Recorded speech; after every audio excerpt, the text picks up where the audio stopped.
این زمین پختازور در ناحیه بوسه است. در جماعت دهات به نام میرزعلی وایسف در خواجگی دهخانی به نام دولتیار میدان پختازور این شب و روزها انا همین خیلی پر از پخته می باشد. حاصل پخته این زمین را 2 مرتبه جمع آوری نمودند. برای چینکی سیوم آمادگی می‌بینند. سروری این خواجگی را محبت شریف و پیش میبرد. با استفاده از تجربه پیشقدم محبت مقصد دارد امسال از میدان 2 هکتار زمین نظر به سال گذشته 3 مرتبه زیادتر حاصل به دست می‌آورد. پورینا پخته کردیم نشید. حاصل خوب نشید. نرخش بعد ارزان بود. همون سبب امسال کمتر کردیم که حاصل خوب شد. نرخ هم سوز شد. امسال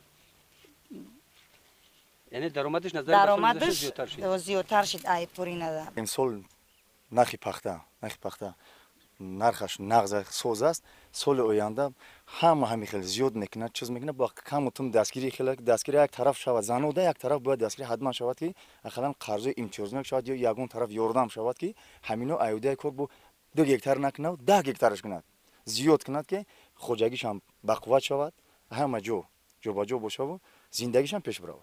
خواجگی دهخانی به نام دولتیار مساحت 10 هکتار زمین را استفاده می‌نماید. قسم زیادی از آن خواجگی را زنان تشکیل می‌دهند.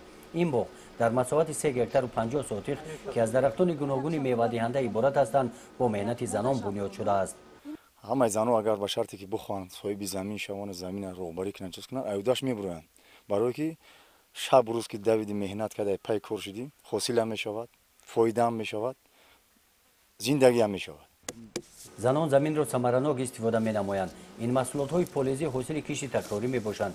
نیمه دیوم ماه سپتامبر با بازار برآورده میشوند. ما خواهیم زمین بیکار نموندیم. ما پلا کردیم برای گندم دیم حاصل پلا کردیم خیلی دیدیم پلا که ما سوز مهنت مون خیلی رفته است نقص کارمون خیلی با دستگیری شود مثال با ایده بسیارتر با سیم حاصلان میکنیم. محبت مقصد دارد که در آینده از حساب جلب بیشتری زنان دهات از یک زمین 3 حاصل به دست بیاورد.